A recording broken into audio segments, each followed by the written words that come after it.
Okay, let's get this pulled back up. There we go. Wonderful. Round 2, brother. Yeah, I ended up getting everything done there pretty quickly. Well, half of it done there pretty quickly, and then they gave me a free lunch, so I ate, and I just got home, caught up the few things I need to do, use the restroom, so now I'm here so we can finish out the stream. I don't know if anyone's gonna pop back in, but I'm hopeful. And hey, your list went to 1-1, so that's awesome. That last game was a little spooky, but we got there. There's not too many differences between my list and yours. I run one more Vegito, one less Gotenks.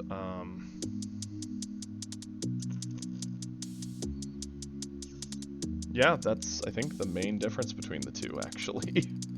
It's pretty... Oh, and I run this Goten instead. So, I think, given that you want to be the aggression type, I think Vegeta's the play. It also saves you a bit of money, so you only have to get one Vegito. Vegito's great, don't get me wrong, right? You bounce something, and you get double swings, but I think more often than not, getting the double strike to kill is probably more worth it.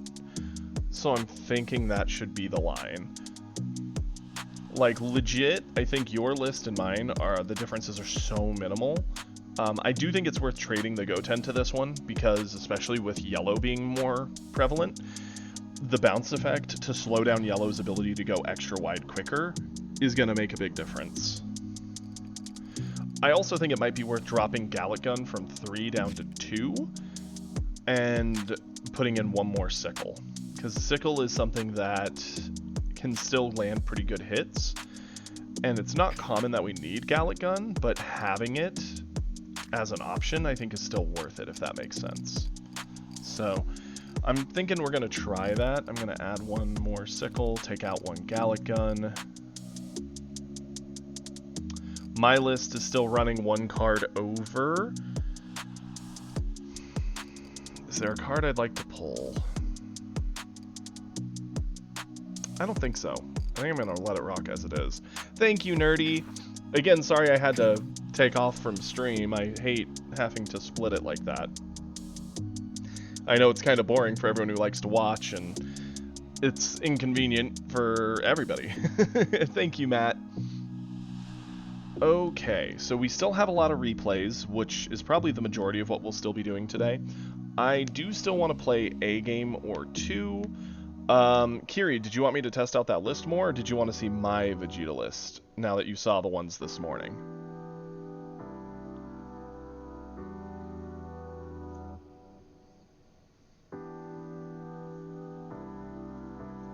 Did you guys have fun while I was away? I was hopeful it would only be an hour or two. It ended up being longer than that, but not by too much.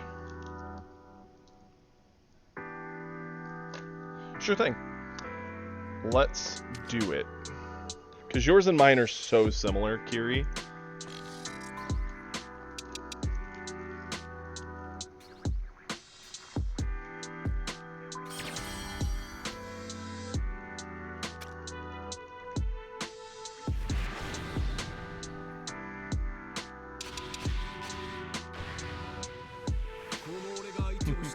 I'm currently making my cat chase a laser pointer around while we're loading into the match. It's adorable. Okay, gotta get to this. Yeah, I'll keep.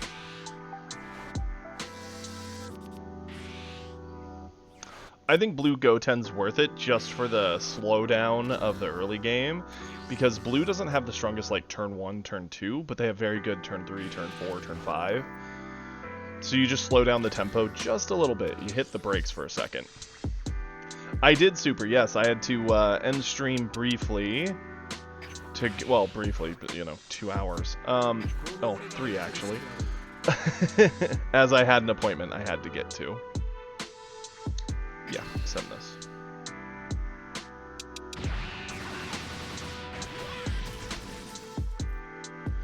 Very cool. Go for it. Thank you, Bardock. Appreciate it.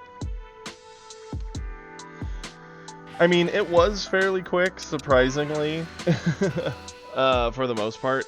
Chapel actually slowed it down more.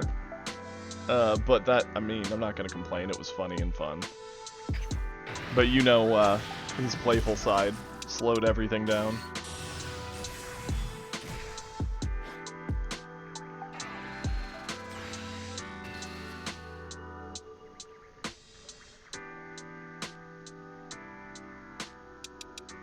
Yeah, sure, that's fine. Hey, yo, let's go. We do not need 80 Bulma in our hand.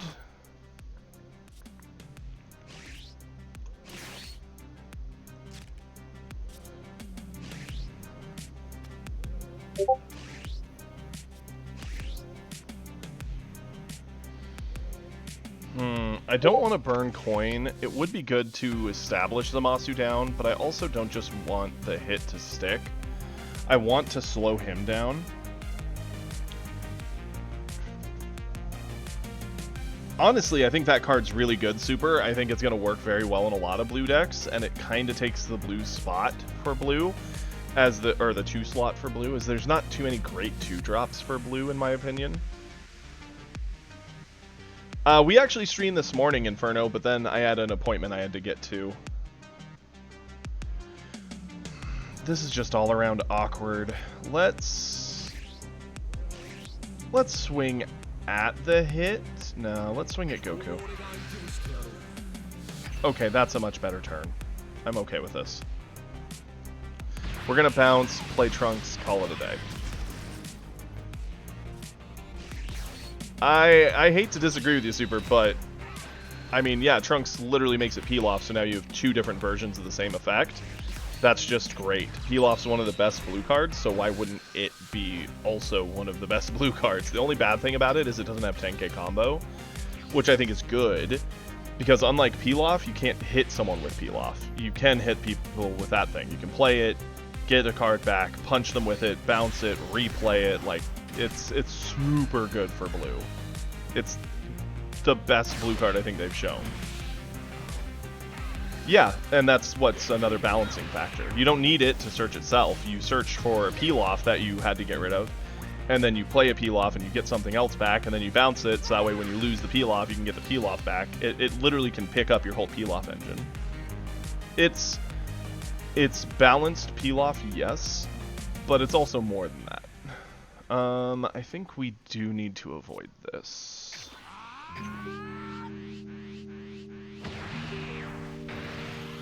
Any effect that is good, if they make another card that does the same thing, it is well worth it 90% of the time, unless they tone it down too much. But I think they tone that one almost perfectly.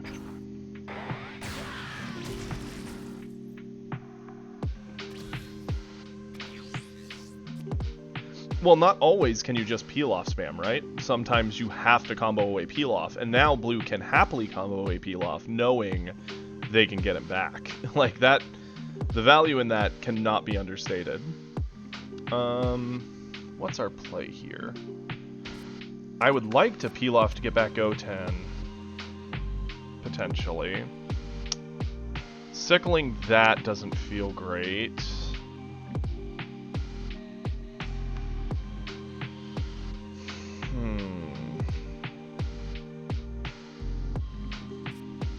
Let's charge Goku Black. Looking at our hand,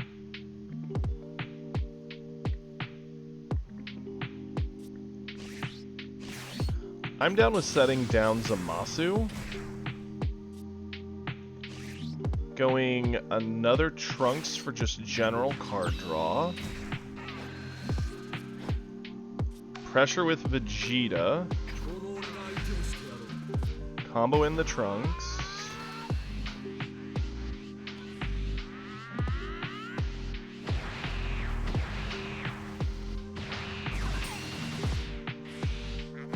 Yeah, I actually think that card is the best card they've shown off. And not by a small margin. For blue, anyway. Do I want to ditch anything? I don't think so. I like my hand. We're just going to pressure cards out of his.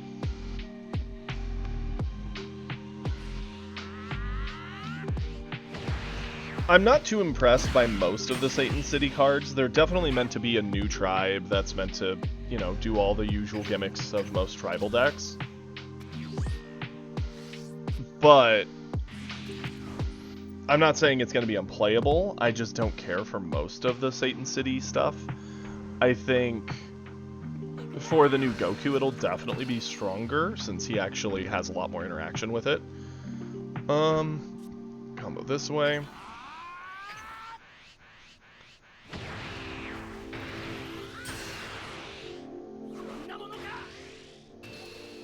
There's no avoiding this in my mind.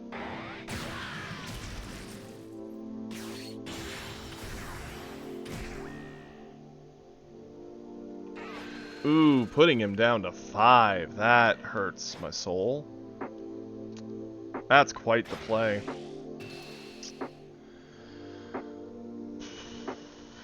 Get our flip so we can see what all we have.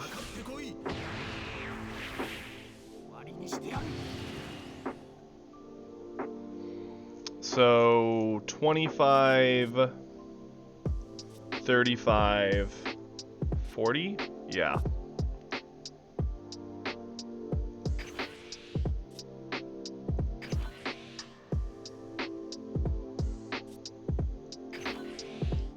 That also gets our hand back in line, which I'm good with.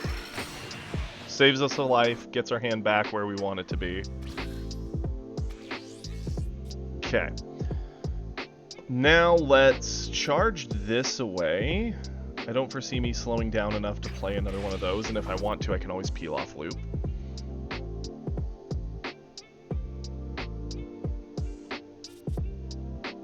Sickle gets rid of both, leaves me with 1 energy if I want to keep coins, so I loop a peel off. That feels bad. I could just bottom deck, and I'm pretty happy with that.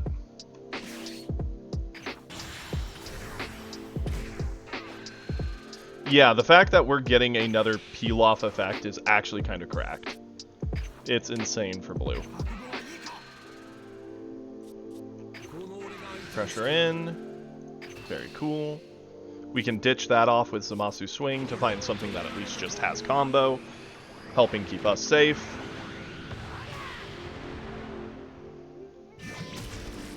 Pressure in here, activate the skill. By Gallic Gun, hello to whatever we draw. That works. Oh yeah, no, it's gonna be crazy. There's people who wanted peel off to be banned, so any type of effect that helps that whole engine is actually gonna be kind of cracked. I think it might be worth comboing a peel off here, putting this to 45. I could be crazy. I'm hurting my defensive combo capabilities. But I'm gonna eat away 2 cards instead of just 1 if I do that. Sure. Because I can't imagine a world where he happily goes to 1.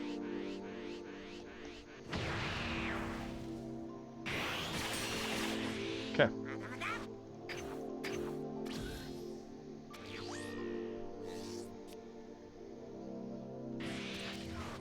Exactly. They had to make it a 0 combo and make it not hit itself, otherwise it would just be peel off but broken. As is, peel off is really strong.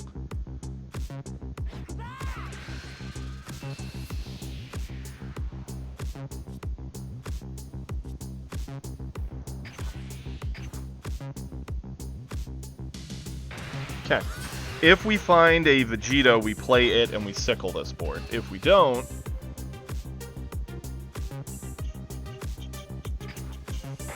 then we Zeno.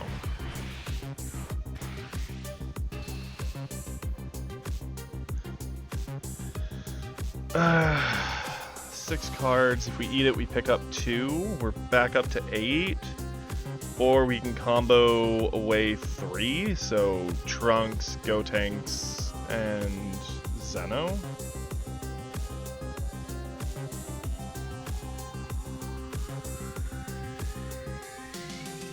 Yeah, we'll eat it. I might regret this.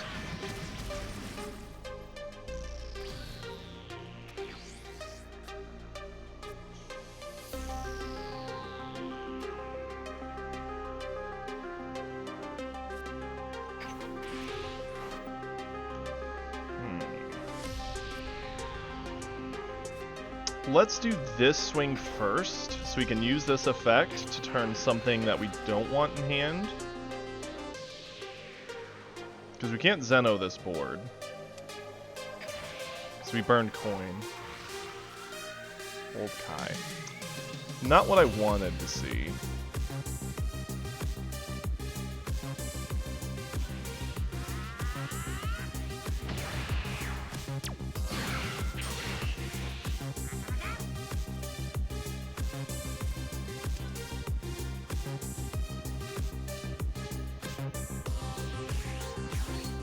Sure. Go here, so we can trigger our skill. Go up to 35. Punch here.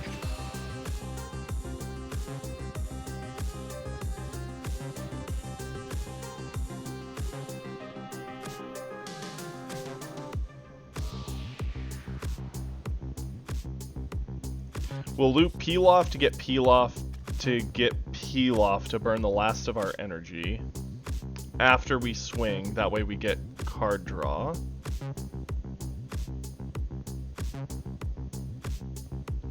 Oh yeah, players will lose their mind.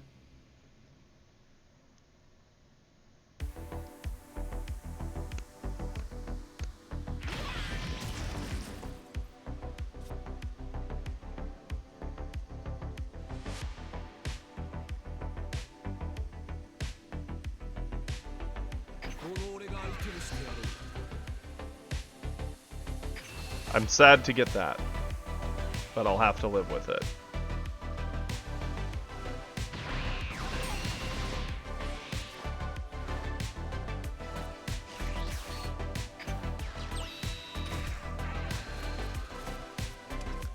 Peel-Off to get Peel-Off. Peel-Off to get Peel-Off.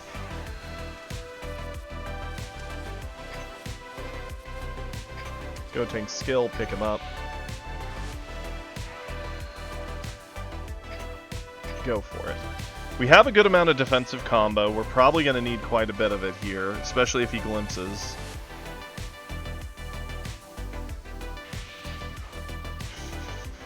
Yeah, glimpse fort. Probably. I mean, if he has one glimpse, maybe not. 2 glimpses, we're dead.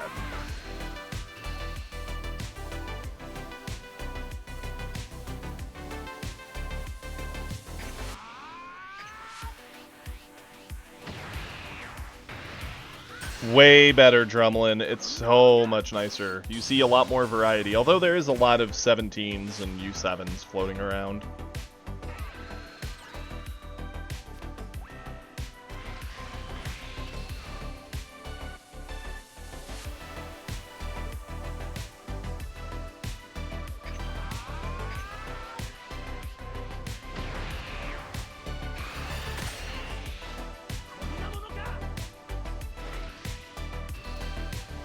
Yeah, I'll go to 1. Ugh, that's not what we needed.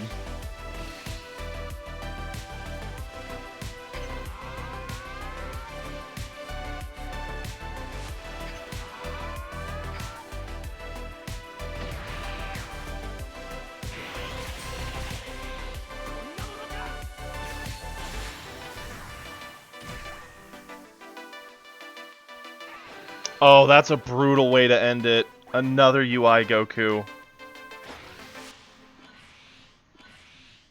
Ooh. Yeah, that'll do it. 75?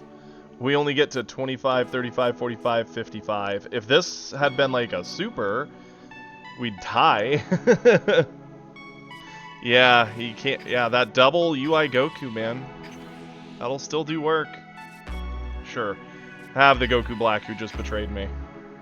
And double sickle off our draw. Wasn't great.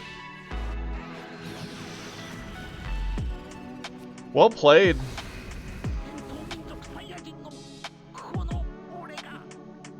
It was a good game. It could have gone either way. Unfortunately, we did get punished for using coin how we did. Zero combo is what makes that card balanced, right? 30k base plus guaranteed life pickup damage if it kills something with a -15 on play.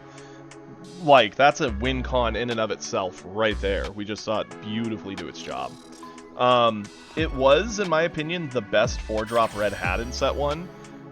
Now on set 2, it's their second best, given that Kefla's banned.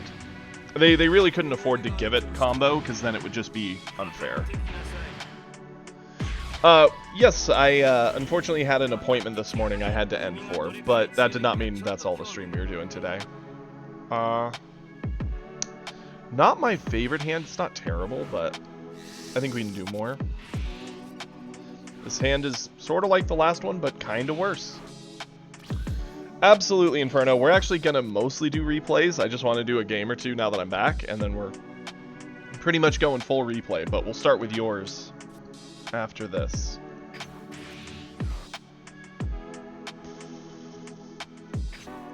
Okay. We just got beaten by a red deck. Now it's into a different one. More or less, it just comes down to volume. We'll definitely start with yours, and then when we get to another one in line, we'll hit it up. Yeah, that's fine. See, Beerus is helping us. He's denying us card draw.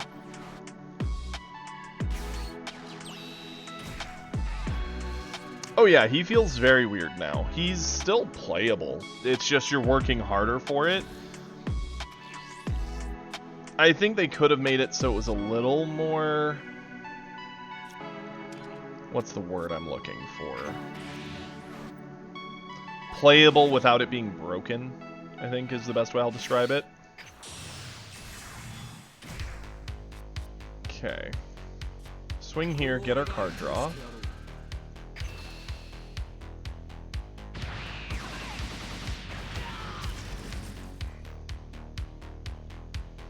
Drumlin, that's fair. That is totally fair.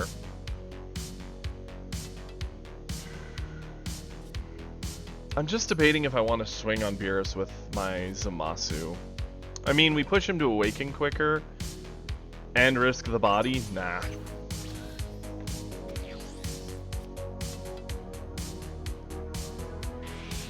You think Drumlin? I think he's going to be really, really good. Let's see. Is there a leader I think would be better? Blue? Probably not. Blue's going to be more combo-y, but it will be good and playable. Currently, I think Majin Buu's the worst leader, given what they've shown us. Jiren's I'm on the fence about. I think he'll be playable. I think he'll be neat. Is he going to be busted? I don't know. That one's hard to read.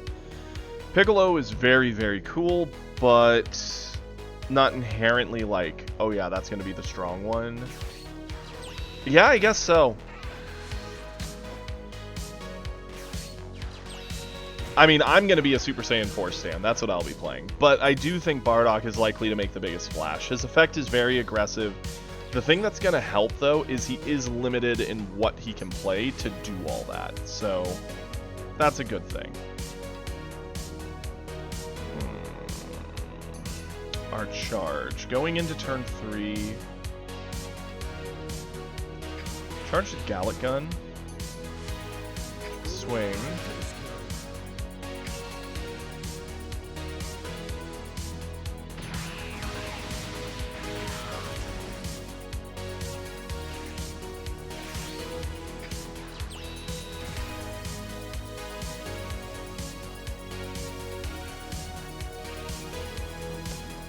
Two life pickups on turn 4. That's kind of... I mean, that's very doable. 2/2 drops will do it. One pickup is guaranteed. So, I'm not going to swing. We're just going to sit on this.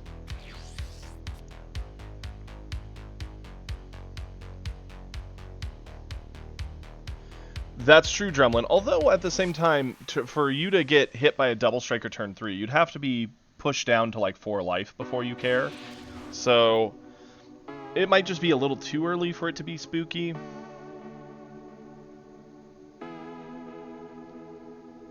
Yeah, I'm on the boat of they need to make us some non-Goku leads in the next set. Give us no Goku next set, please. That's true. That is true. The thing I'm the most sad about, right? So if we look at what each leader's supposed to do, just on paper as a card by itself in a vacuum, right? Piccolo wants to play for the late game, make himself big like a boss monster, and then just smack the opponent. Kinda neat. I think that is a lead that should exist. I don't think he's inherently broken by any means. I think he's awesome. Double striking at 5 life is scary. That is a good point, Bardock. The blue Goku is set to like combo and do all these very intricate things, which I think a lot of players are going to like and enjoy. Players always love that kind of stuff. But it doesn't seem like it's going to be strong. Seems like it's more gimmicky, but playable. Jiren is so odd, it's hard to fully judge it. I think he'll still be very playable. I think he's going to be very different than a lot of other cards people would think about. And then, I think Super Saiyan 4 Goku will actually be pretty strong and playable. But I do think Bardock will be the strongest of what we've seen. This Beerus is playing very, very slow. I'm not complaining about it. It's just kind of odd. We're on turn 4. Like, we could Vegito, bottom deck a Piccolo. Who cares? Play Trunks, get a card draw. Oh, but the other thing I wanted to say, Majin Buu just looks weak. Because his whole front end is just a basic character. His whole back end is about getting extra 2-drops. Or 3, I think 2 or 3s, or just 2s, I think. 2 or less. With Wicked Soul or Majin. And so far, every card we've seen that he can play, one of them is somewhat playable, and the rest seem kind of very underwhelming. So, That's what I'm thinking. Looking at his charges, he is running UI, he's running the Gohan who AoEs, the crit Gohan.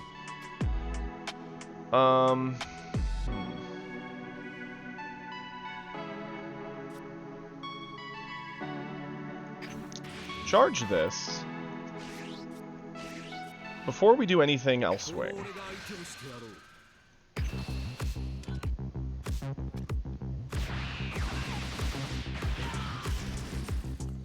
I don't like the Kato just sitting there. It's actually kind of spooky.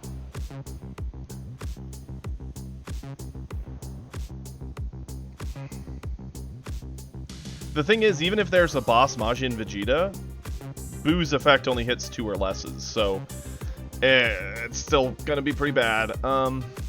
Sickle's our answer for if they ever do what's her bucket. Kefla. I guess this is still the play. Let's just start the game. I might end up regretting this. I just don't see anything else that's all that exciting of a turn.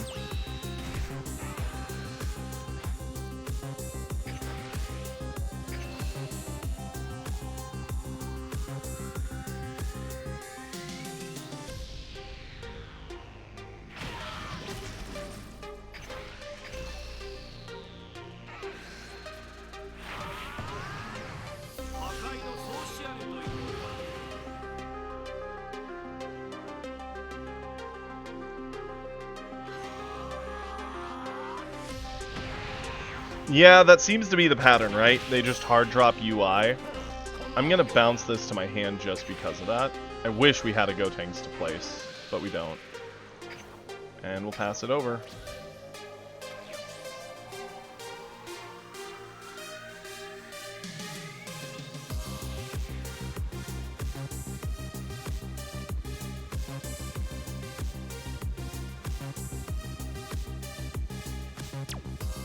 No, I know, he has Kato Pezla, he has his own effect. I'm well aware. He has enough negates to do a whole lot.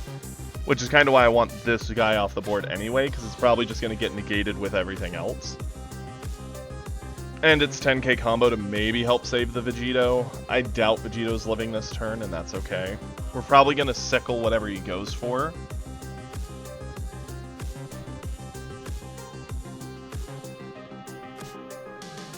Sure thing. I'll send him a text when we're done. Let him know that my phone's been acting a little odd because I'm swapping providers, so I haven't seen a call or text or nothing from him, so.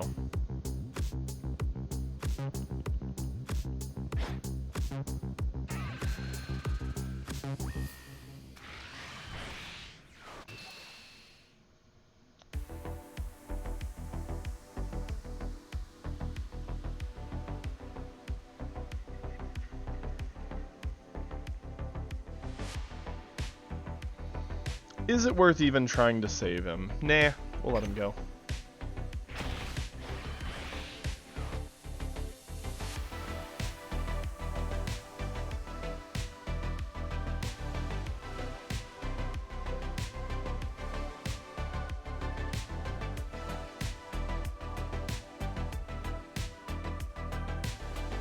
I'm not entirely certain who you mean by FD there, Kiri, but I appreciate it. I'll reach out.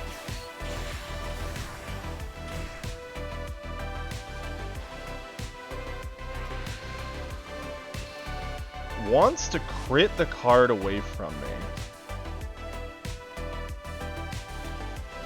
Yeah, I'm fine with that. It would cost us too much in hand to stop it. It is hilarious that it hit a super combo. That's just really bad luck. Flip over. Man, not seeing our 4-drop Gotenks has been big sad.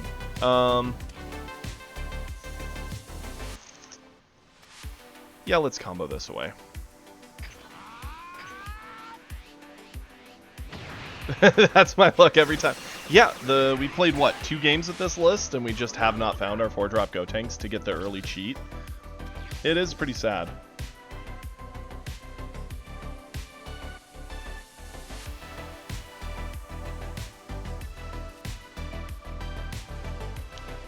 Okay. We're not charging that. That's what we're going to play. Means we have 2 energy left to play with. We're going to just hard drop one of them. Probably don't need both of these. Go for this. Say goodbye to those. Activate my skill. Swing before we even place one, just to see what we draw. Oh, super combo to crit? Yeah, that too. It is ironic, right? You're like, yeah, I guess I'll eat it, especially when it's 25 into 15. It would have cost us 2 cards to keep it. Just for us to get hit by Beerus to awaken. Interesting, he's just going to 3. To be fair, Red has a lot less combo now, so that might be why.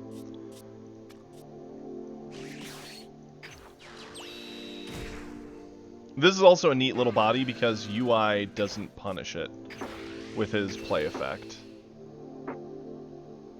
Granted, he could choose just not to use it and then Beerus it down to 5, and it's basically the same, but it does incentivize them to go for something other than UI. Not having a super combo is kind of scary, though. Because if he goes hard drop double striker, we have to combo away 2 of these. Probably the Trunks and Bulma. If a double striker comes down, because it kills off our 2. We don't want to get hit to 2. We combo those, and then have to figure out the board state. Probably just Zeno.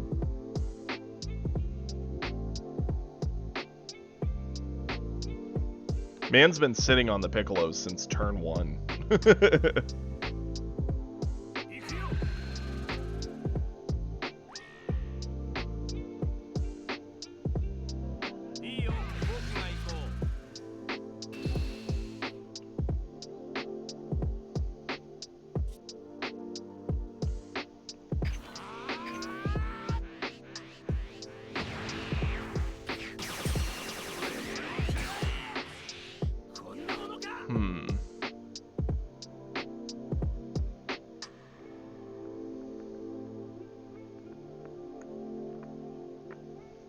One thing I haven't really gotten to say a whole lot, but it's true of the card game, and it's something I greatly appreciate.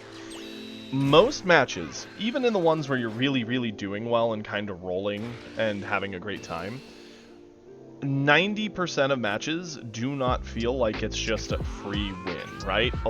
Even in games where you did do a lot and did kind of roll the opponent, most of the time it's because they either made a big mistake or did something weird or bricked the hardest possible. It's very rare that a game just ends and doesn't feel like there was at least some level of back and forth, right? I mean, true enough, that's really funny. He took the time to set up top. Well, I might regret this. Charge that. Pop this. You ready to see this man just cry? Yeah, all that value you built up, bud, it's all gone. Every drop.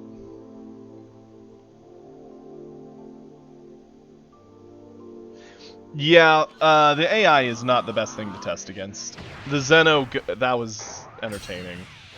Our hand is cooked, though. Like, we just don't have one.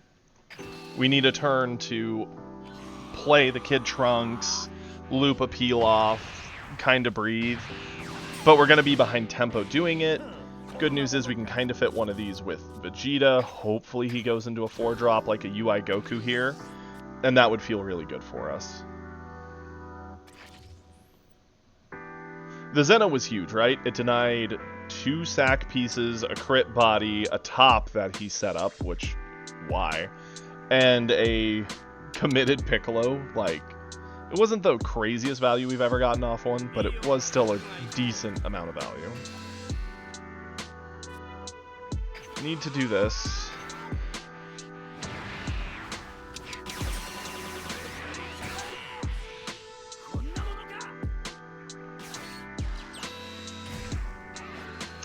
Gross. If we're gonna eat a hit, we're at least gonna want to try and get the card off of it. I know, right, High Frost? Like, no one plays top, but we've ran into 2 different Beeruses trying to make top work, which, in set 1, top was a bit of a trap. I mean, don't get me wrong. The idea is 1 card gives you 5k combo every round. So the more rounds you have it on board for, the more it technically saved you cards, right? It's a value play at the end of the day. And not a great one, but it was passable. The meta was slow enough that you could actually get the value out of top. The spooky thing was that playing it, you were missing out on tempo, and generally you had to play fast because the scariest decks in the meta were green, because they just had the best top end. Now that we're in set 2, ironically the game is faster, so top is super slow against fast decks, and yet it's also not fast enough to help an aggro deck push on a control deck or a value deck or a late game deck. Like, it's kind of slow across the board, and it is best built to play like value options. I think top might see play if the exact same card was in blue. I think then top would see play, because blue does a lot of like value looping. So to play a 2-drop that saves you 5k combo every so often makes your looping of peel-offs and your Kid Trunks draws. It makes all that feel better. Okay, this is the hit we're going to have to eat, which is okay.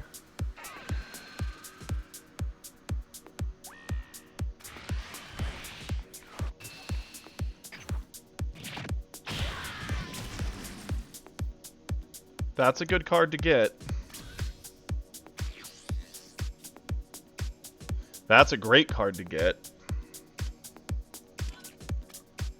So now we have options, right? We could go Gotenks, getting back 2 pieces of Gotenks, keep an energy up for Gallic Gun defensively, still go to like a Goten to bounce that, and then hopefully Gotenks kills Gohan. It's a little risky to do that. Another option is just go Vegeta, bottom deck that Gohan to get the stats away. We could keep 1 energy up for Gallic Gun without even charging, keeping both these to combo. If we charge away the Gotenks, we do get the peel off, which means we get an additional 10, but there's a lot of ways for them to kill the peel off on board anyway. I don't think we gain enough from charging. I do think we buff ourselves. And we're going to test to see if we land a hit. Because if we land a touch, we actually could just go double striker down to pressure more. Okay. No hit here. That's fine. Now it becomes the question of, would we rather just guarantee the Gohan away and then potentially kill the crit? I think that's the play.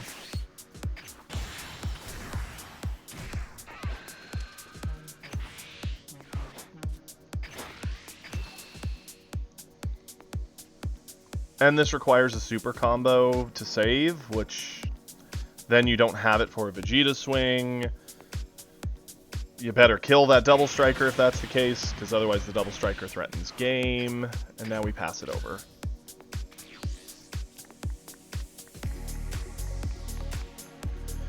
Okay, I think that was our best line.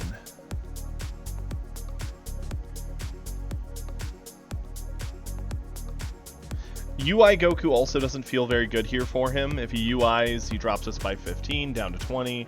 He could give us 10 more negative with Beerus, so we're down to 10. 30 into 10, we Gallic Gun, sack a Pilaf, sack what we draw if it's a 10. Keep our double striker. Then when he swings in, we let it go, and we just go for value next turn. Honestly, I think Vegeta feels just as good as he did before, if not better, right? Like, Vegeta was one of the better counters to Topku if you played it very, very slowly and used his big stats to smack down on Topku when he got on low health. He is still susceptible to getting swarmed, but that's kind of the weakness of Blue. If they fall behind and you have that big board, they start just getting all this free work done.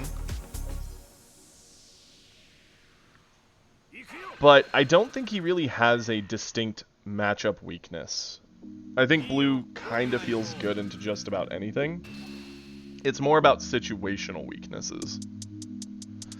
Yeah, we'll let the double striker go.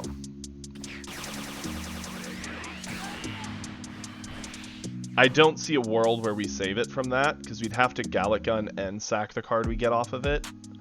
Here they swing, we Gallic Gun away from this.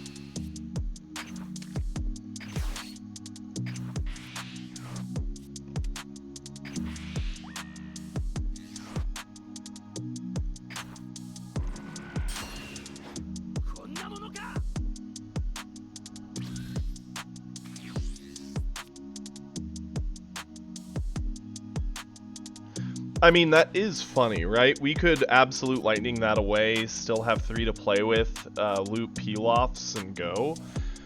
I don't hate that. I don't think we need to do it by any means.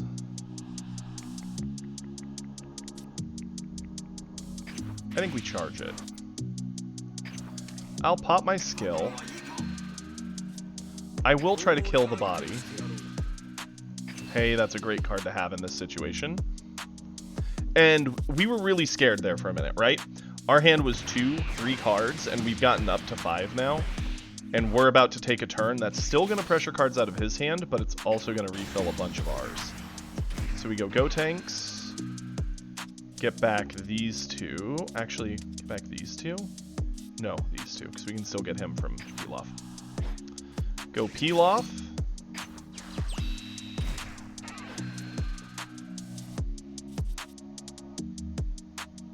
Yeah, I was going to say, those are 2 very different things, High Frost. Get a Pilaf. Go Pilaf. Get a Pilaf. Swing with Gotenks.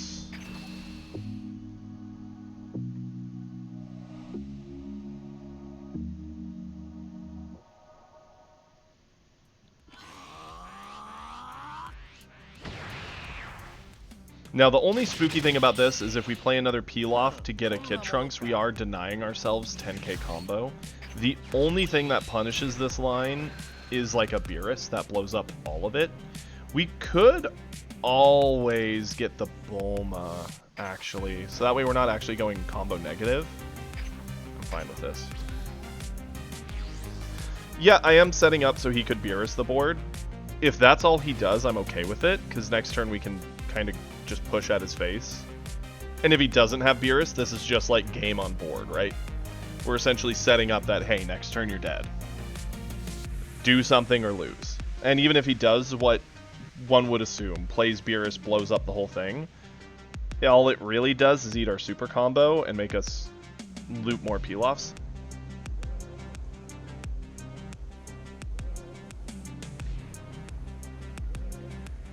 True, he is running the AoE Gohan, but he did charge 2 away already.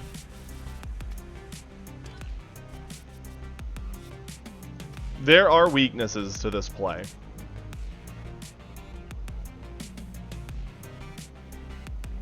We've played no droids today, Bamlock. We've mostly done replays. Ooh, that's a good counter. Not broken by any means, but just a nice bit of value.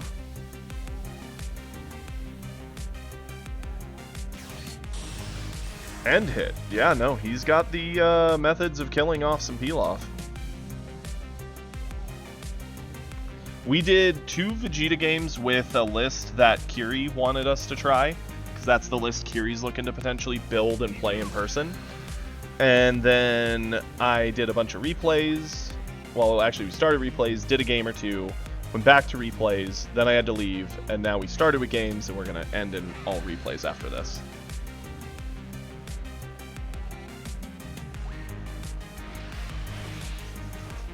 Well, the Pilaf dies once the Kato swings anyway, so we might as well save.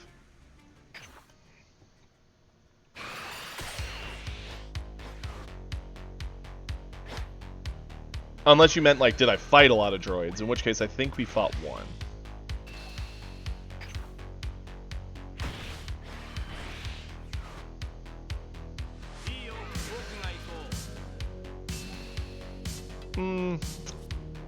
I mean, yeah.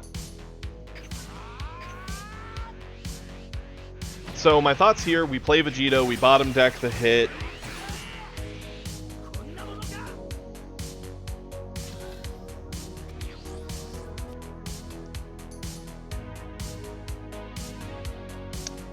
Do we gain much from going to 8? We can do the full peel-off, like, loop stuff.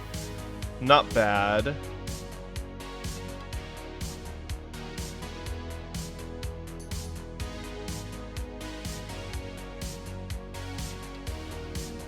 A huge deer, what's up? And you're right, it is not yellow. Although I do want to play more Frieza. Sadly, yesterday we played him twice and he got rolled both games. I could see an argument to charging this. I could see an argument to charging this. We're going to loop Pilaf, so that's going to be 3 energy there. We're going to play Vegito, that's another 3. We could play Trunks. I don't think we gain enough, honestly. Let's activate our skill. We're going to clear the Kato before doing anything. That's a great draw. That actually changes a lot of our turn. Because now we go here. We bottom deck this. We have Goten. We have Kid Trunks. Pressure.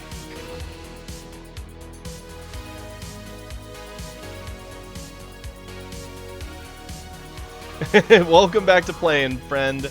And he's not banned, but they hit a lot of his good cards, so he's definitely more in line with what he should have been. I feel he's a little undertuned, but honestly, given that he was tier 0 for a couple months, I'm not going to complain about him being undertuned. And at this point, we're just digging away at the resources slowly, keeping good combo in our hand to keep ourselves safe.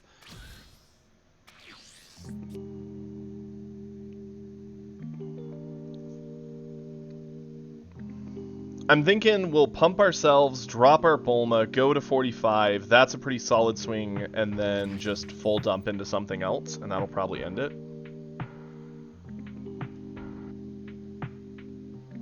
We've no reason to play another body to the board unless he clears both of our bodies. Hey look, the UI Goku we were preparing for forever ago.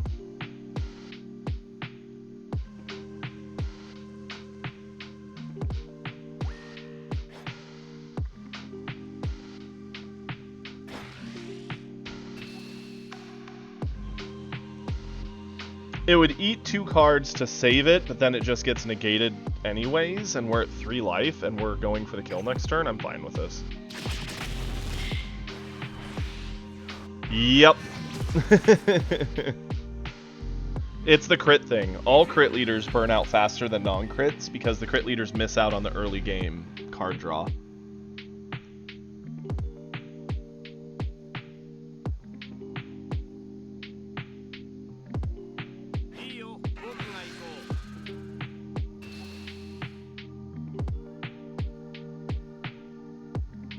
That's fair, dear.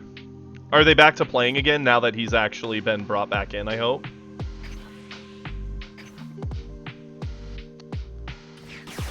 He does have half his deck. The thing is, it's a big difference, right? He's no longer, like, Keflaying you every turn. He can only do that once if he sees it. That's fine. I mean, that's one way to potentially end the game. Charge this. Play this. Get back a Gotenks. Pop my skill. Swing here.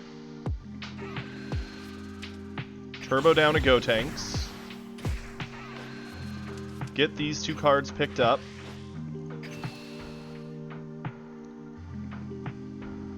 So this is already Super Combo Plus, so it's annoying to deal with. Yeah, this is like super game. Even if he gets over Goku Black, we're gonna split our power half on Vegeta, half on Gotenks, and he's just dead. Okay. Let's see. How many super combos have we gotten out of him? I think most of them. 1, 2... Only 2. Okay. I don't know why I said most of them. We've gotten half. Let's go Bulma. Buff. Pilaf.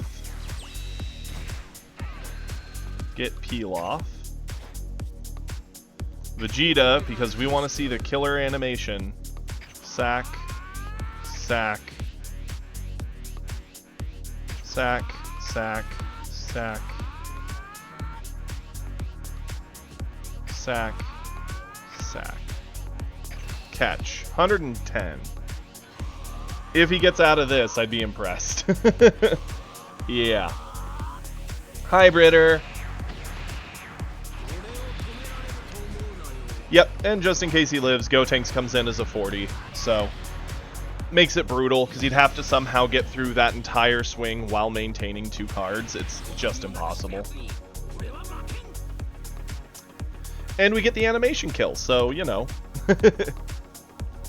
Extra credit points. And yes, Kiri is playing Deer. Kiri's been playing.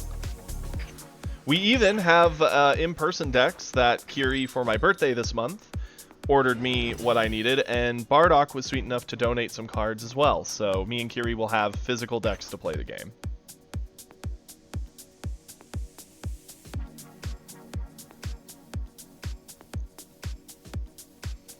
There's a regional down in Texas. Oh man, that'd be so much fun to go to. See ya, Britters. That was sick. That was a good game. I'm happy with it. You know, on a funny note, but the world didn't want that. I wanted this to show the Pack 2 thing. It's sad, but like promotional Pack 2 cards you just don't see ever, right? Like this Piccolo's okay at best. I mean, it's maybe a good Beerus piece, but 5 energy for something that's just helping kill a body at best is kind of meh. And it's not even guaranteed kill. A 3-drop, yeah, it's 10k combo, but it only bounces some things, and there's better 3-drops. Cell's super underwhelming, and Bulma's super underwhelming. Just something I wanted to say. I forget those 4 cards exist, because you never see them, and I got 0 set 2 promo pack for it. We're happy to have you back, dear. We missed you. Okay, and much like I am a man of my word, it is time to do replays. We already caught up quite a few of them. The next one is a Bardock special. I could resist the top coup. I'm wondering if you meant couldn't, but you said could, and then you put a sad face, so wondering what's happening here. Oh, you want to see my Frieza list, dear? You got it. Everything is updated in the Discord as well, so you can see all the lists I'm rocking in the Discord, but the one I'm currently doing is this. This is more of a control Frieza. There is definitely a hard aggro line Frieza, which is basically just a Ginyu deck, just with Frieza instead. You trade out maybe 2 cards, and that's it.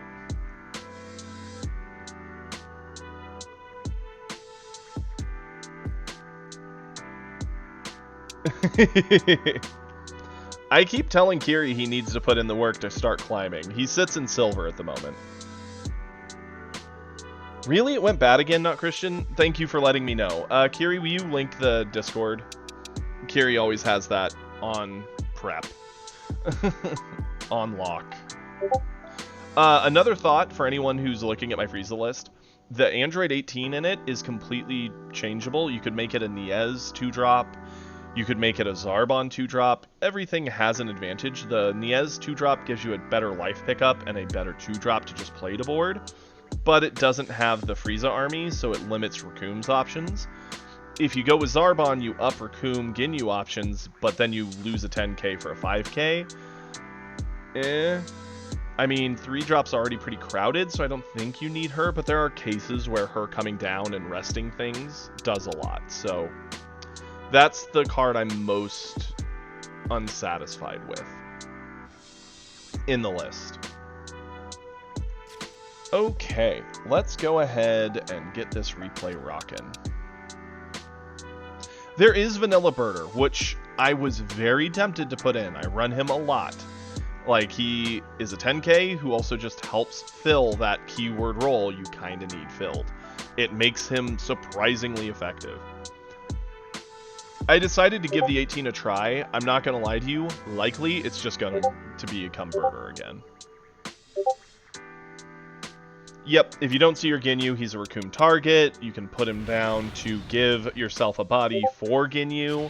So if you don't have Recoom, you just drop him. If you have a 1-drop, that's not Bulma, and then boom, you go off that way.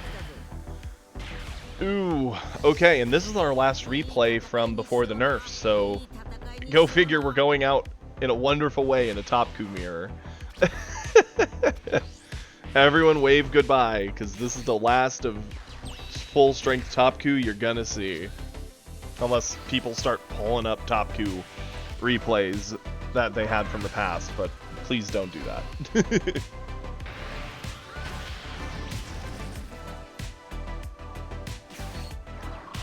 Like, the amount of times games with a Top Coup came down to just, you need the exact cards to live, or they went off just because they got double Roshi, like the guy on the top.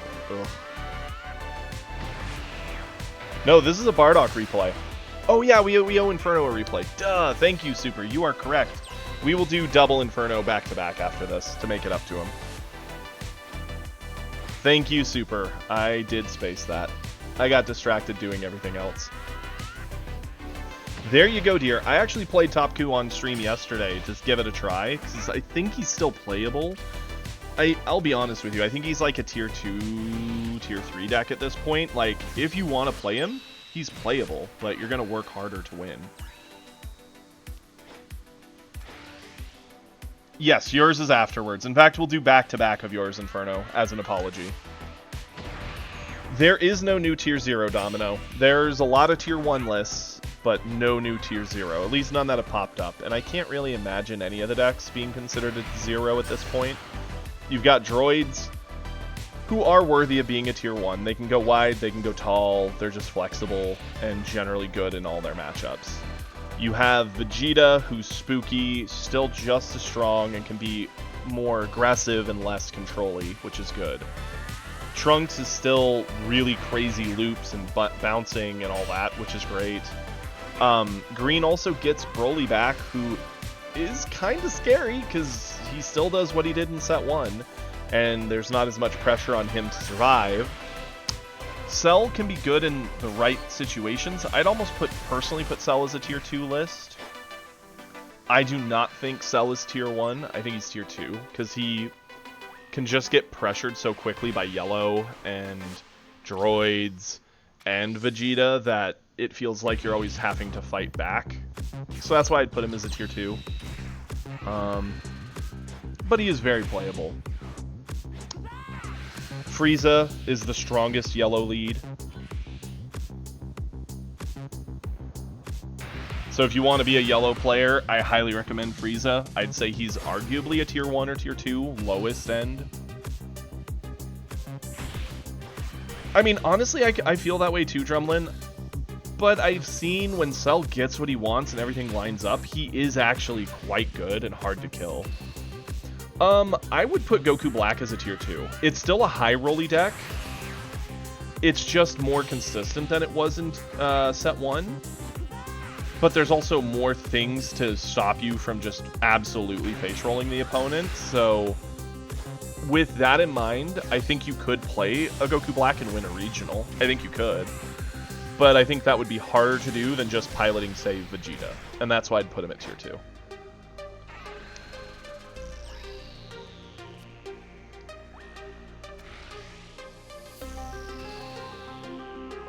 It is. I'm not a... You think he's tier 1? I'd almost put him personally tier 2 because he does have to kind of high roll to work. And there is still a lot of hard counters. Like a Frieza deck fighting him, he's going to be miserable. Blue hair Vegeta feels good, but he still is missing a bit. He's not as good as people would like him to be.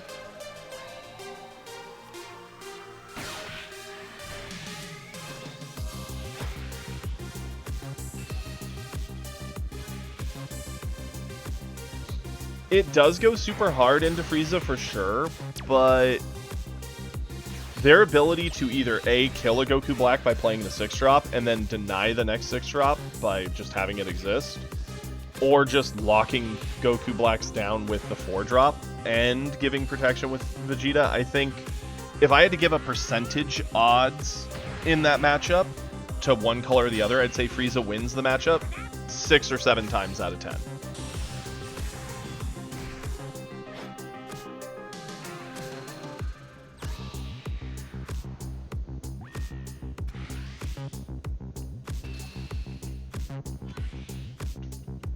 Yeah, power level 2 Kakarot's really funny. Honestly, I'm kind of underwhelmed by it, but I find it hilarious because I think it was, what, 3 weeks ago when we were looking at a lot of black cards 4 weeks ago, and I was going on like, I bet they give black a 1-drop that gives you the coin. And if I had $1 for every single person who was like, there's no way, that'd be broken. Here we are, they did. It just cost you a card from hand. So I think it's a bit too expensive for an effect, but they did give it.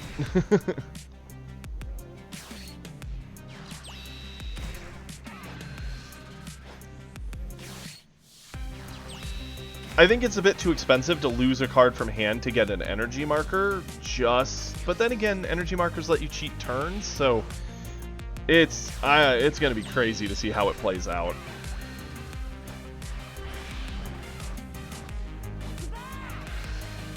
I think they had to give it some type of cost, and pitching a card is their best shot at making it balanced and not busted.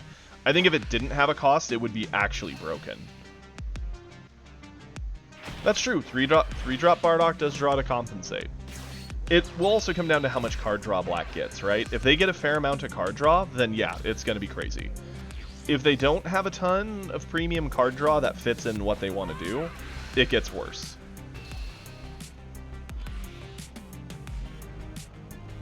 So this is really interesting, Bardock. I don't mean to be not commentating a ton of what's happening in the game. Sorry, I'm just kind of interacting between the two. That you are actually awakened and able to start turboing out your board, but he is the one playing defensively whose hand is also kind of ate through. You could almost like build Exodia on board and try to one-turn him, which would be very hard to do. You would need a lot of crit. That's true. You will get their Double Striker, and they will be spooky. The thing I like about Black so far, you have two very different options, but they're options we've kind of seen before, right? Bardock is essentially like a different form of Vegeta, or the other thing I could compare him to is like U7 Goku, right? It's the really, really strong aggro character who is doing something and meant to be pressing the pedal forward and moving the game forward with pressure. And then you have the Super Saiyan 4 Goku, who is more like Starterku, whose effect both allows for increasing of pressure and of defense, which I think is a very cool thing, which is why I like the Goku more. But both do similar things in very different ways. Yeah, and that's kind of why I like the Goku, because he gives that 10k buff across both turns without an energy marker, let alone if he has it.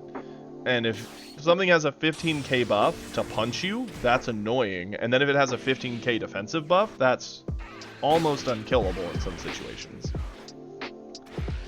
Without heavy cost to you.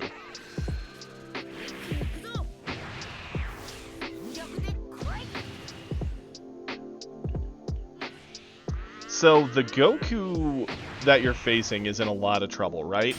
You got him to Awakening. Yeah, he has a slight hand advantage. You're going to be asking for most of that back between just the Beerus and Gohan, let alone the other 3 swings you're doing also.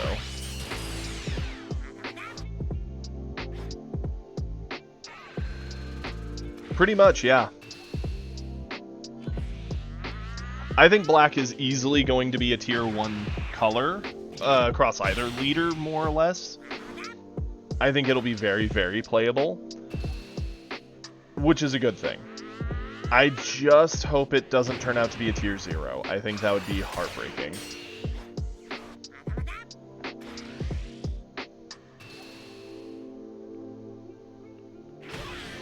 And just like that, we got him low in life without letting him keep 1,000,000 cards to kill us with. They are going to have a pretty decent turn. The fact they didn't find a Beerus, though, is huge, right? If they'd gotten a Beerus here, they could have removed our entire board except for our Beerus, and then we'd have been at a neutral state with them having a slight hand advantage. I agree 100%, High Frost.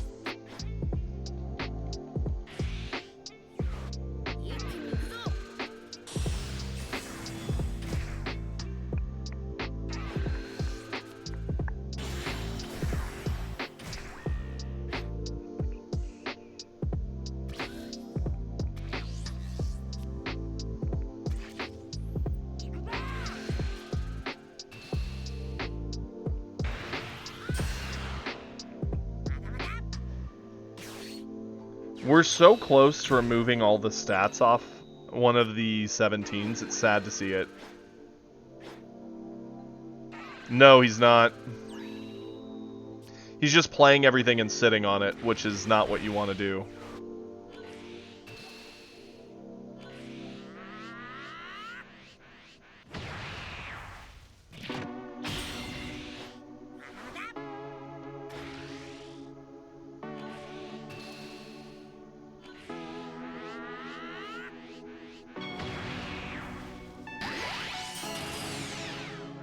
I do actually like this. We're taxing just enough, and now we could dump a bunch of combo here pretty safely. That's too big. He loses a life, gets crit down to 1, and now we glimpse the Gohan. And that's just unbeatable.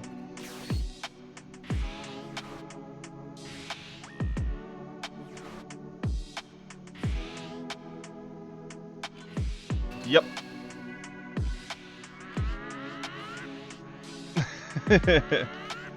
I'll eat the 17s and reduce my power by 10k. Not that it mattered, but it's just funny to see them go away and you become weaker. Well done. Okay, that is all of our old replays. Everything else is from today and yesterday. So it's all from the current stuff. We have a clutch game from Inferno. Let's pull that bad boy up, give it a good old thumbs up.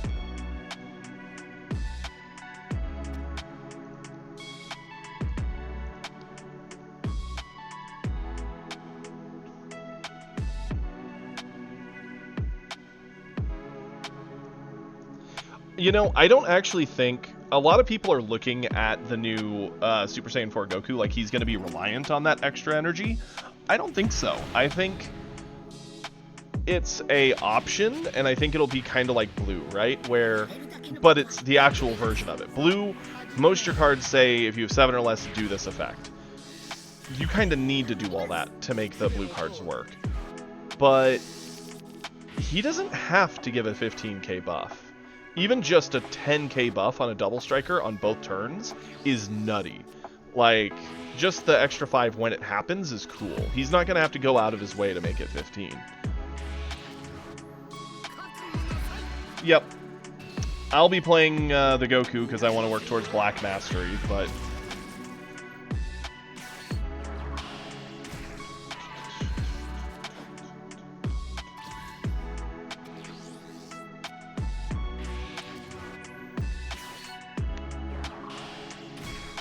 Nice, I like this. Denying the body on board, limiting Recoome Ginyu options.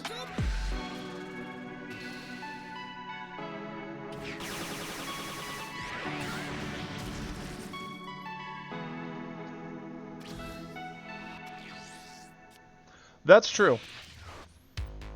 I think, given time, Goku will be the better deck, for sure, because he doesn't have that limitation of the, you know, type thing, you know, tribe restriction, but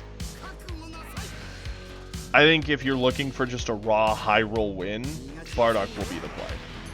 I also just think Goku will be more annoying and consistent.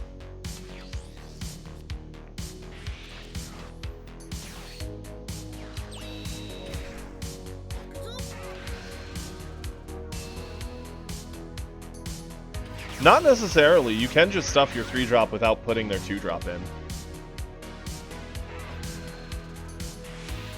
Yep.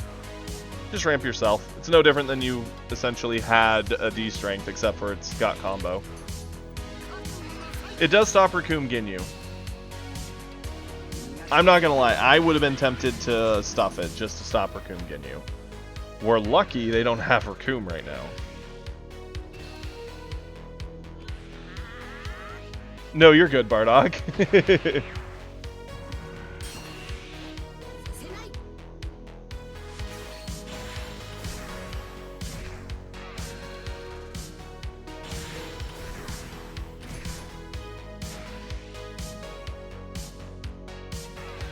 I mean, Frieza or Vegeta Bulma is still a pretty decent turn. Nowhere near as good as Recoome Ginyu, though.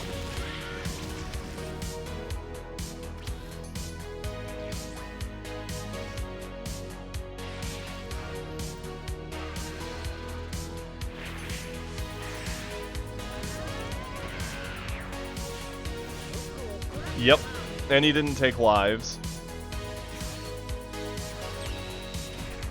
The good news is we do have our 5-drop, which 1 ramps us, always good, and 2 activates our ability.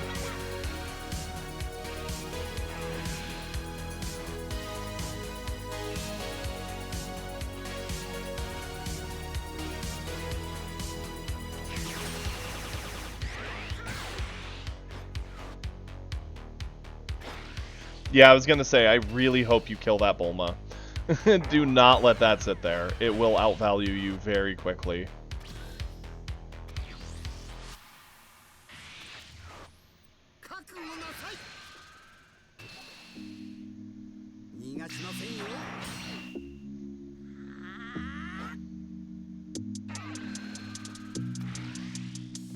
Honestly, I don't hate that Inferno. I mean, Bean is definitely better for Broly, but, I mean, 20k Swarms, Bean's really, really good against. That's Droids, that's Frieza, that's, not many red decks. unfortunately. But that is a lot of the other top tier 1, or top tier 1 decks, words.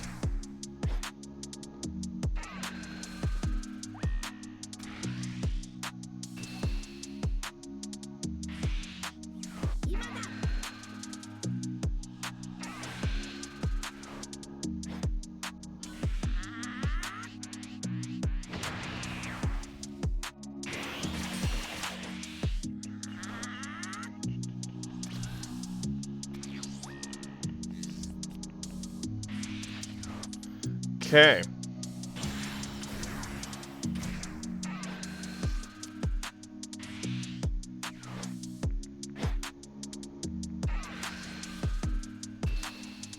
See, the one thing you're playing that I'm a hardcore not a fan of is the 16. There's just way too many cards in the game at this point that make that card a dead card without letting it do what it's meant to do.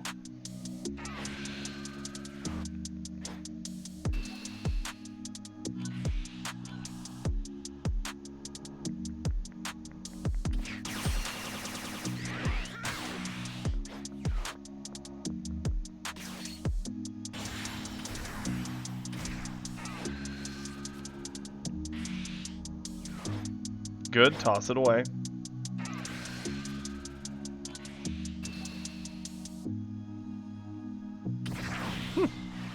I don't mind that. It's a little spooky, but we have plenty of defensive options in hand. To be fair, 16 in set 1 was better because there's less options to deal with it. The fact that a 6-drop can get killed by a red 3-drop with no effect from the 6-drop is crazy, and outright makes that card almost unplayable on its own.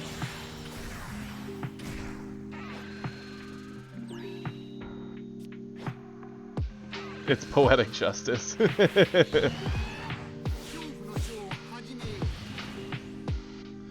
I mean, to be fair, Bean will go pretty hard here if we use it. Although it looks like he's just smacking at board. I don't know what he's cooking.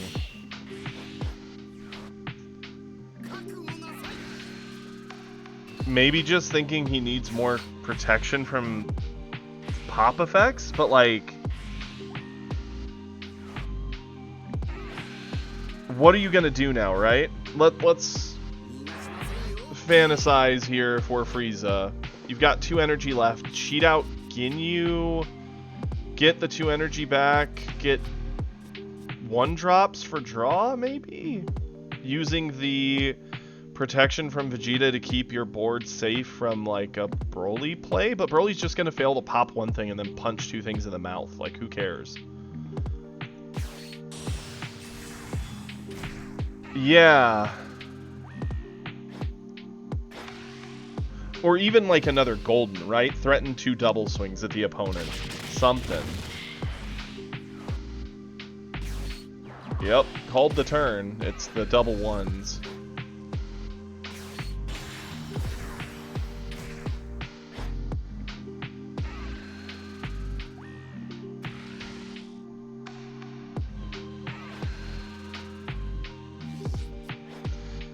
And they're going to restand the Bulma to keep it safe, and then we're going to laugh because we're going to pop it anyway with Broly, and the cycle will continue.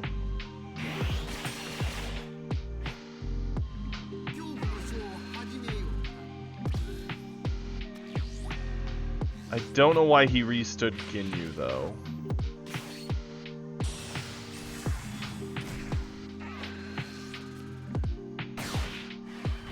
Oh, no. I definitely would have popped the Bulma here.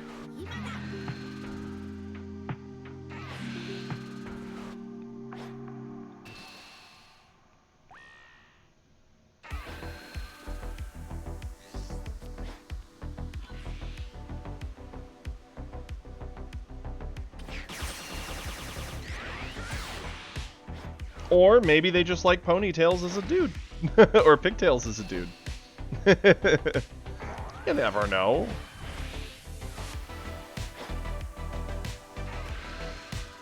Well, she wasn't rested at the time and they get an additional card draw. I just...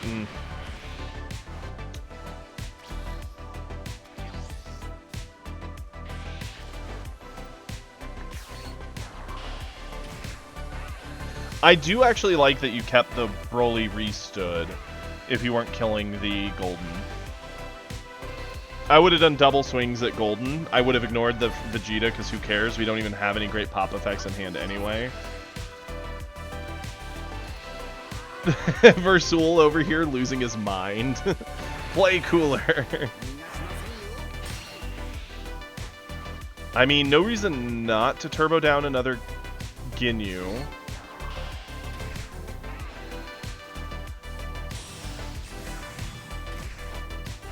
Yeah.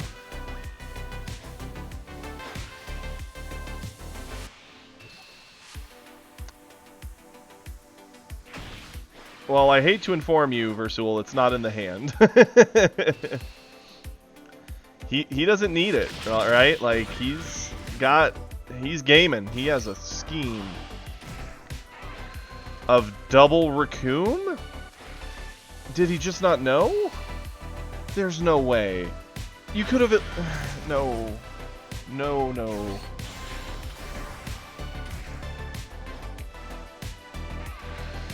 There's so many things I hate about that.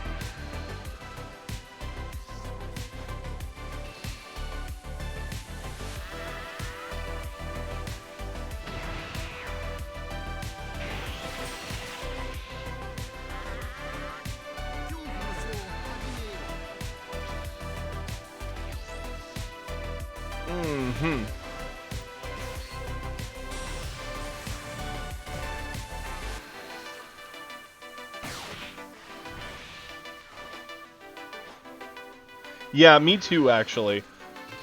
I mean, especially with him giving up the cooler. The cooler would have given you the option to shut down one entire Broly, guaranteeing you're not dealing with it. Like, a lot of the choices the Frieza's making are kind of just odd.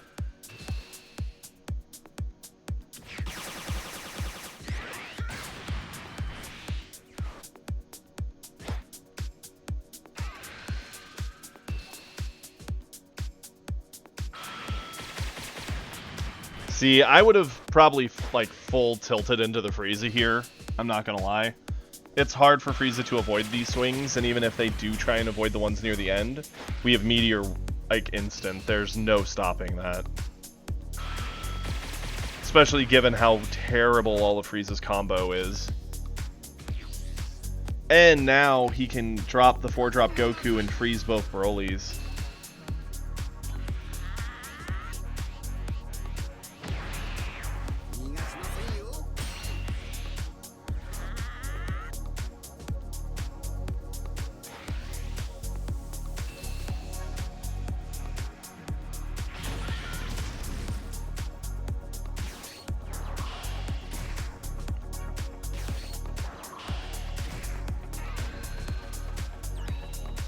Oh no, he's doing life pickups. Yeah, he's going for game here.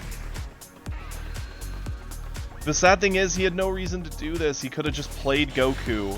Guaranteed both Brolys are not threats, sat at 3 life, and just kept pressure. And let the game go a little longer. But instead, he's full tilting into, no, you die here.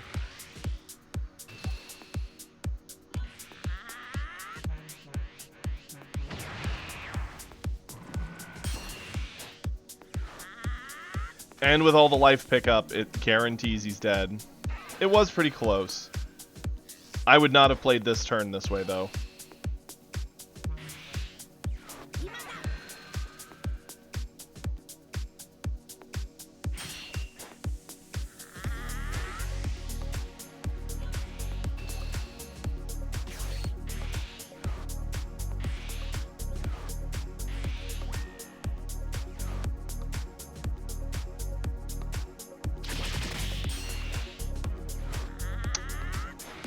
Well, that's all she wrote, boys and girls. Yeah.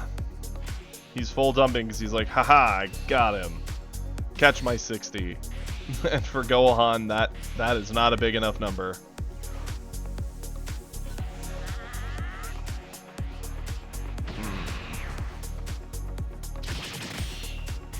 Yep.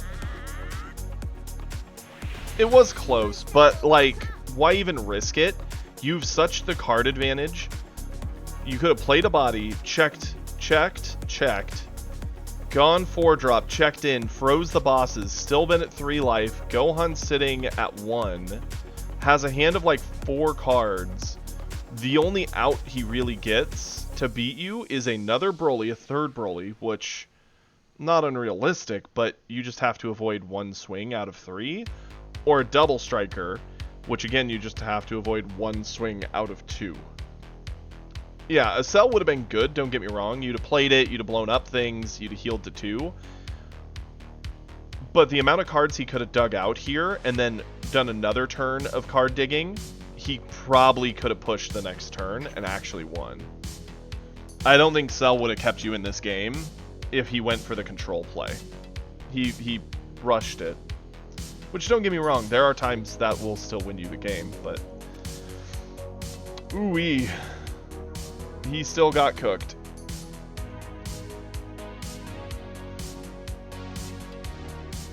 And the thing is, when you're in the piloting seat in those situations, right, you're playing the game, you never know until too late. Until the game is over, whether it was the right choice or not.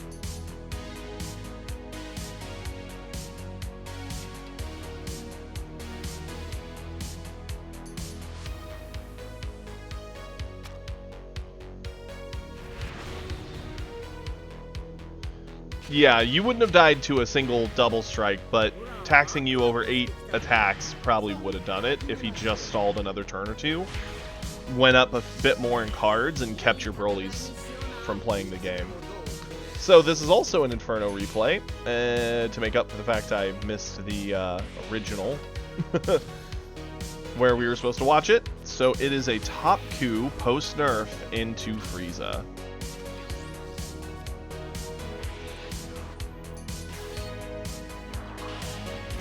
Gonna grab myself some snacks.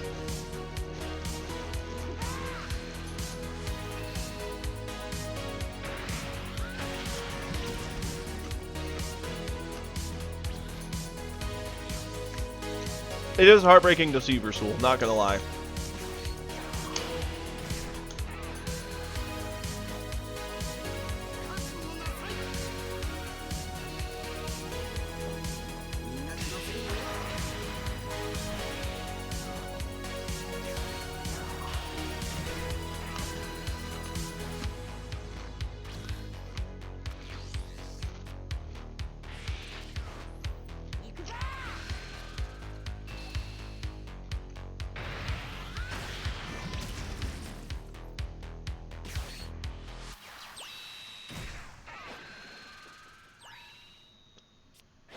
They really are Inferno. Well, probably there's a lot more players who are excited to play Yellow again.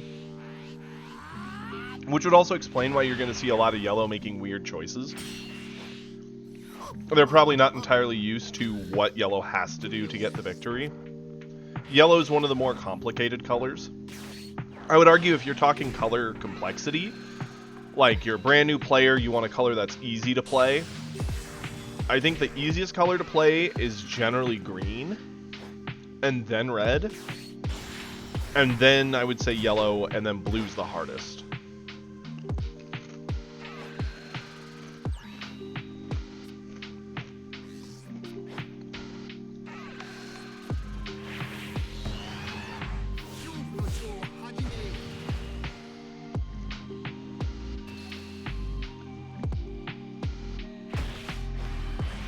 I think green's actually probably easier than red in a lot of ways, though. Since most green decks, like Broly and Cell...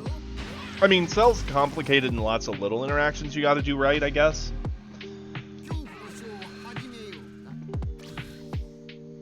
Green does need to play defensively, but, I mean, even just at a base level, sacking a card from hand, unless you're really doing it wrong, any card will do, more or less. And they can just kind of rely on their big monsters to win the game.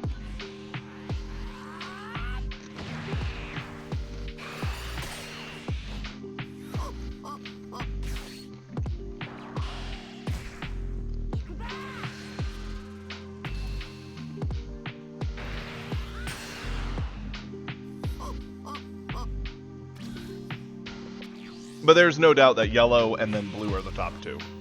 Red and green pretty interchangeable. I would say droids and Cell add a fair amount of complexity to green, whereas most red leaders are pretty basic. Ironically, I think Jiren will be the one who's kind of more complicated for red.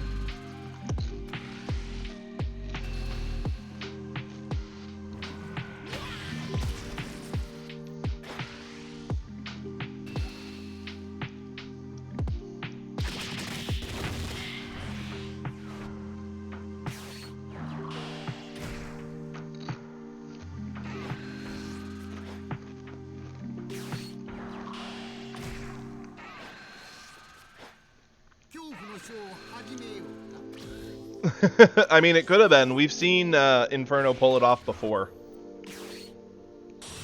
I don't know how many Inferno replays you've gotten to see, Versul, but Inferno does like giving decks and space to some of the rarer seen cards. It's always very entertaining.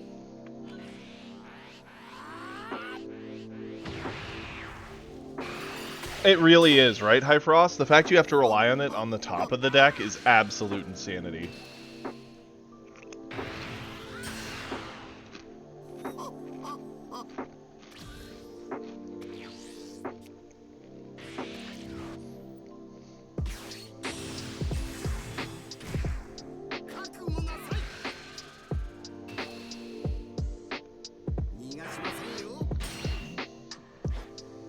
I mean, if it lines up and happens, it's quite the combo. Yeah, I know, right, Drumlin? Or like the new blue Goku who helps you see 2 cards and put 1 back. If that was something in blue to work with that Goku, it would make sense. But red has nothing to do that, so it's literally just a shot in the dark, a Hail Mary, can we get it? And I mean, if it hits, it's spooky.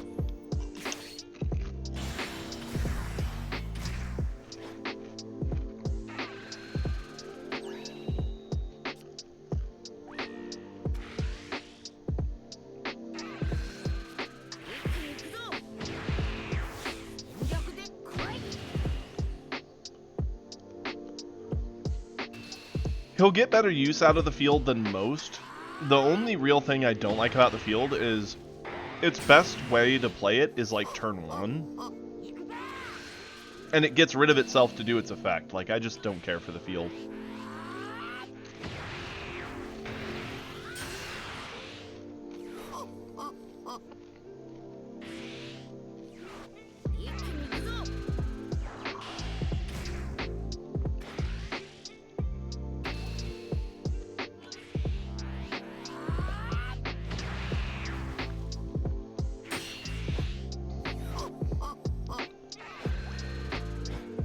He is one of them. He's one of the potential targets. I get the feeling he's probably the best target, given that he's an SR.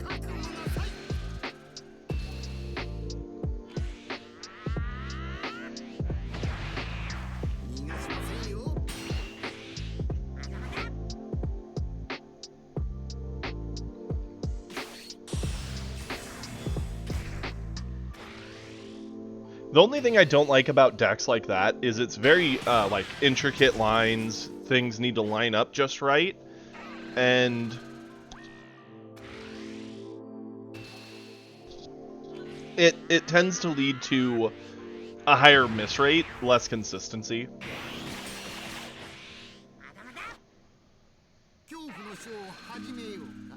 It's funny to see the 40k. You don't normally see that bad boy.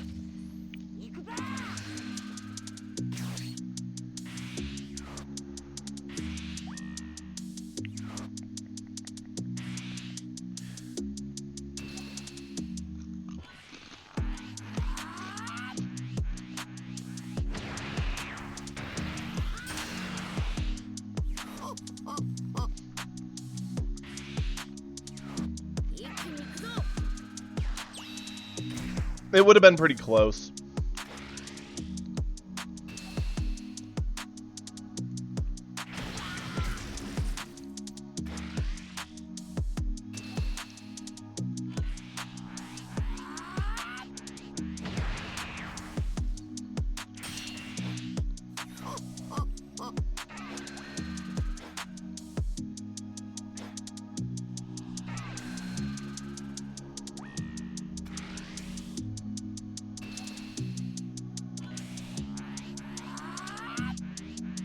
It is. She's a neat card. She's also kind of usable for, like, starter coup.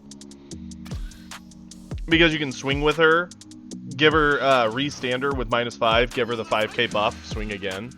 It's a neat little card.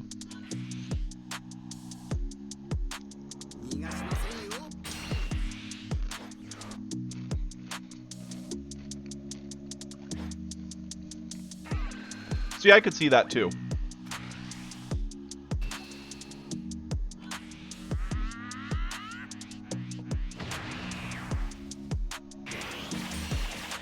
Her with the clash buff, then you restand, so she's back to just the buff -5. Swing again.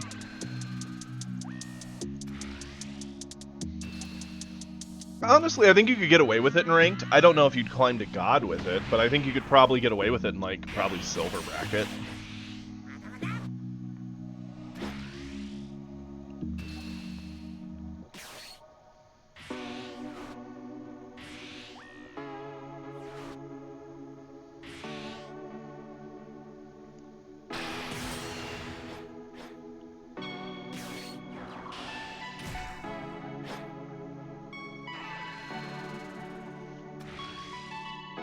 Yeah, honestly, climbing up to gold, if you just have an actual, like, good knowledge of the game, the right cards, and have a deck that you're comfortable with, I think if you play enough games, you can get to gold.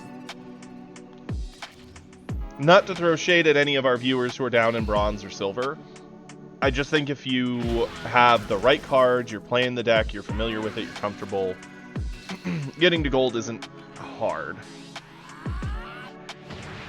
Climbing anything after that starts becoming a pain in the butt, especially once you hit plat, because then you're just win trading.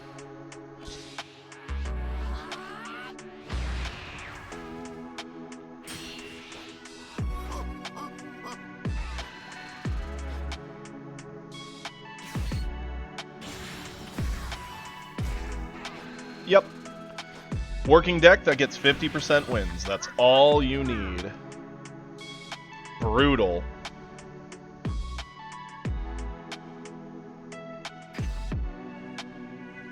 It does once you hit plat. Plat gives you +20, -20. So if you're not actively winning more, you do not gain ground. That's why I can start a stream at plat 4 and end at plat 4. But some days we'll climb up to silver or plat 2, but then the next day we'll do bad and we'll drop back to plat 5. Like, you can climb and drop pretty quick once you hit plat. And it's the same for master. Okay. Yeah, getting to plat is relatively easy. It's climbing beyond plat where it's like, okay, you're working for it. Starter coup versus Goku Black. Okay. Let's give this a good thumbs up. This is an Alchemist replay.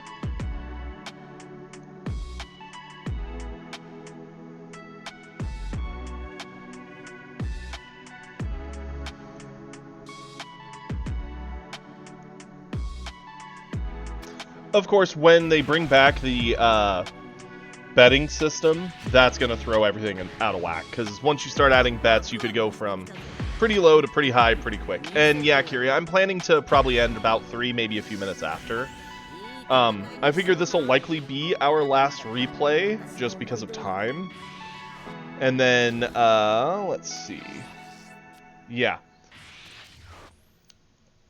Because it's already 10 till.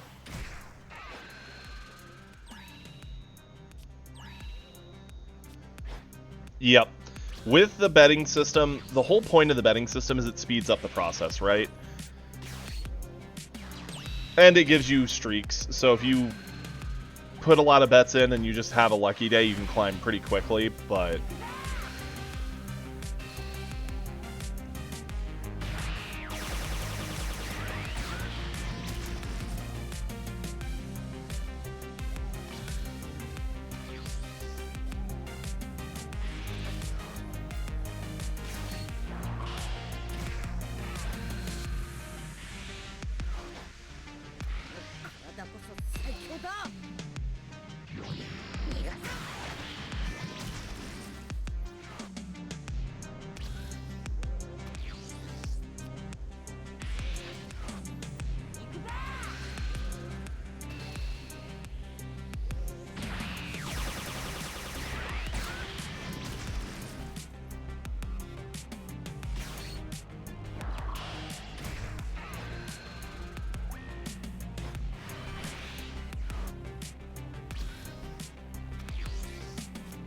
That's fair.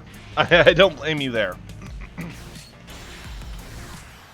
I'm determined to get back to God by the end of the season. I'll probably start hard picking a deck soon. A part of me is tempted to wait till the betting system's out, because at that point it's just much easier and quicker, and you don't have to grind as much, but...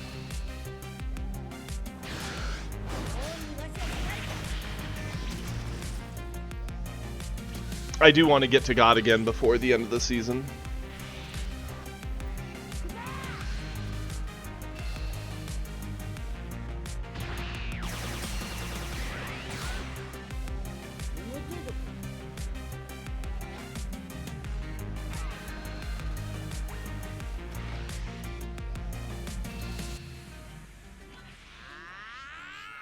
Yeah, he is. He's about to wreck black. With the cards he's got in hand, he can just punch black every time. The problem will be getting the value back from the other stuff. Having the answer to the Vegito is pretty sick, though.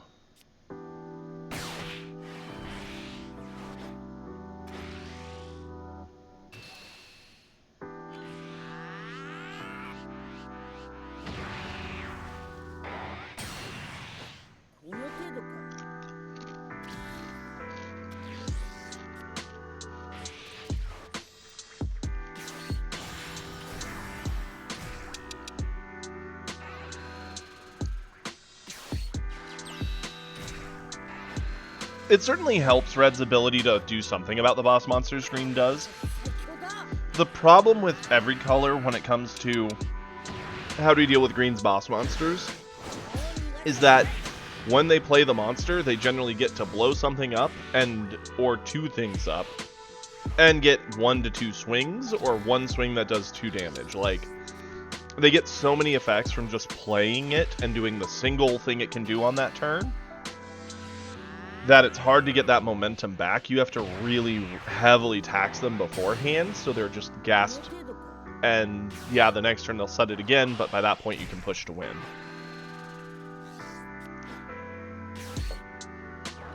Oh, for sure, you do not want them sticking.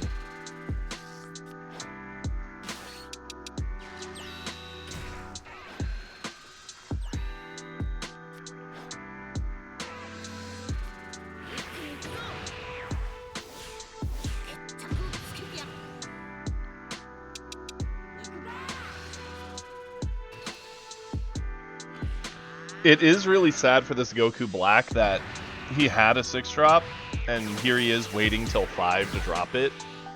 That hurts. That hurts pretty bad.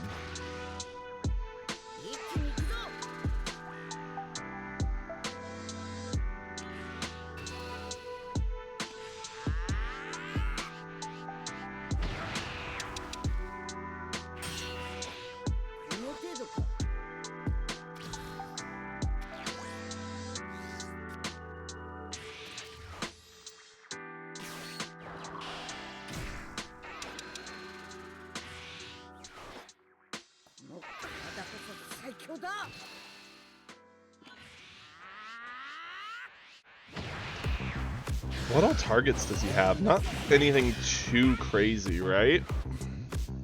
I actually think Goku Black's in a lot of trouble here.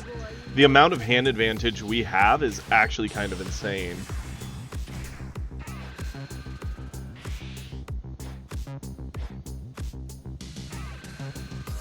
True, it does at least clear that.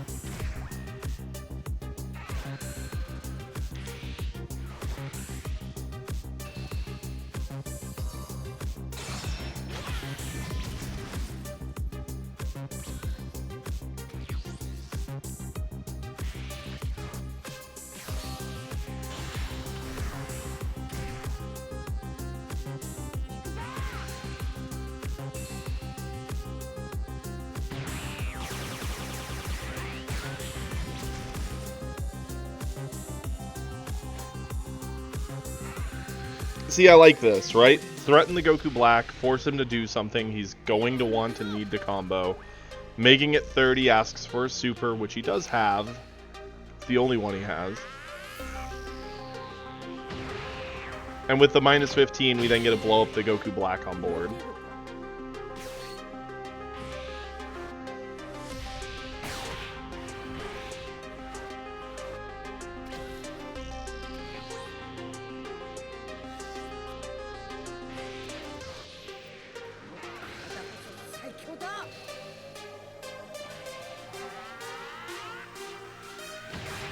And for him, this is awkward, right? He doesn't have a Zamasu in hand, so to get the 6-drop down, you have to spend the full 6.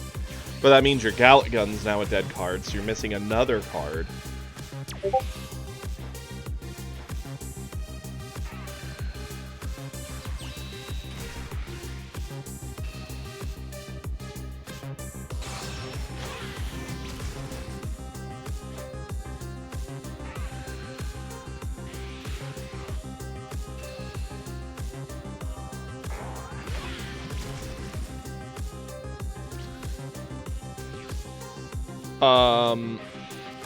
Okay, I feel that's a mistake, right? If you're gonna hit him to 1, I get you want to sit on these to keep yourself safe. You just fed our guy, Alchemist, a ton of cards. He has an 11 card hand to 3, and you only have 2 combos that equal to 1500. If he gets 1 touch and then double strikes you, the game is over. You really need to pressure cards out of Goku's hand with these 2 attacks. The only world I imagine keeping these safe and not swinging with them is if you actually have, like, equal hands, or if you're ahead in hand size.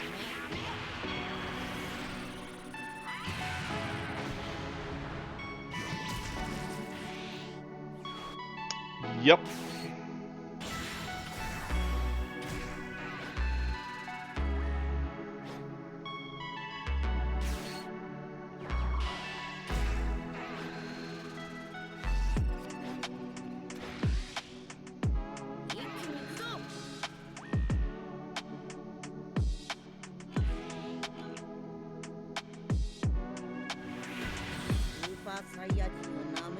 $60, $75, he had 5, 10, 15, 35, yeah, he would have only been 55.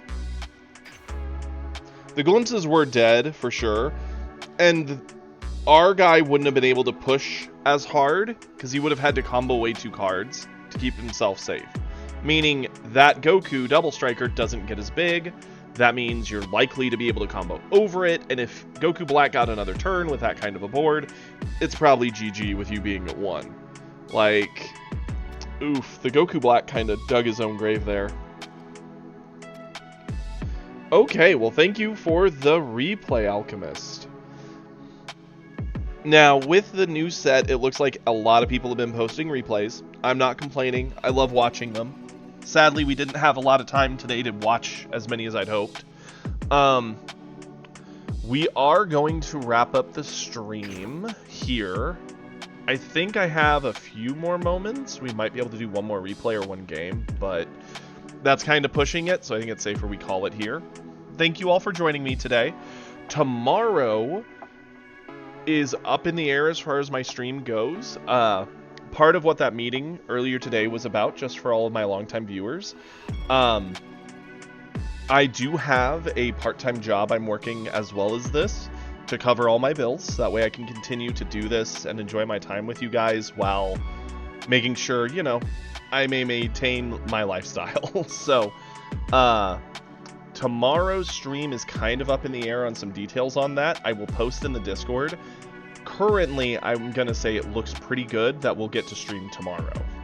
So, there is that. Just keep an eye on that. Otherwise, let's get to the usual outro, shall we? Thank you all for being here with me. I appreciate every single one of you. I love the time we get to spend together. It means the world to me. And you guys are wonderful people. So if you haven't already, please give a follow. Costs you nothing, means a whole lot to me. Please join the Discord. We have a wonderful community and would love for you to be a member of it. We have the entire channel for replays. We love to post our deck lists, help each other improve them, talk about other card games. I'm going to be pretty active in the Discord today. I know I've been a little chaotic as of late and not on there as much as I'd like, mostly due to figuring out everything. But that's all calming now, so I'll be on there a bunch. Beyond that, if you like the content and you want to help support it, feel free to donate at the link down below, or just sub to the channel to ignore the pesky ads. Either way, no pressure. I just appreciate you being here with me. Thank you all for being here. Hopefully see you all tomorrow, and we'll do a bunch of replays and more games there. Peace.